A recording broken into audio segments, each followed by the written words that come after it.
ও দিদি, তুমি এত শান্ত হয়ে কি করে বসে আছো? 30 তারিখ আবার সেই ব্যাপারটা আছে তো, হসপিটাল কেসটা। আগের বারে যা গন্ডগোল হয়েছিল, এবার বহুত ভয় পাচ্ছে। তোরা চিন্তা করিস না, এত চিন্তা করছিস কেন? আমি উকিল, প্র্যাকটিসটা নয় করি না, ওকালতি তো জানি। আমি পুলিশ। আর শোন, প্রয়োজন হলে না 2-4টে প্রেসক্রিপশন করে রুগীও দেখে দিতে পারি। ওসব টেনশন মেনশন করিস না।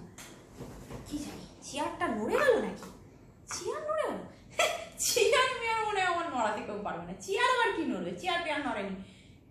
এ তবে শোন শোন, বলছি ওই নালকে বল ওই যে গ্রিল মিরিলগুলো টেনে এনেছিল একটু ঝালাই করে যেন ওই আমাদের অফিসটা 4-5টা ঘিরে ফেলে।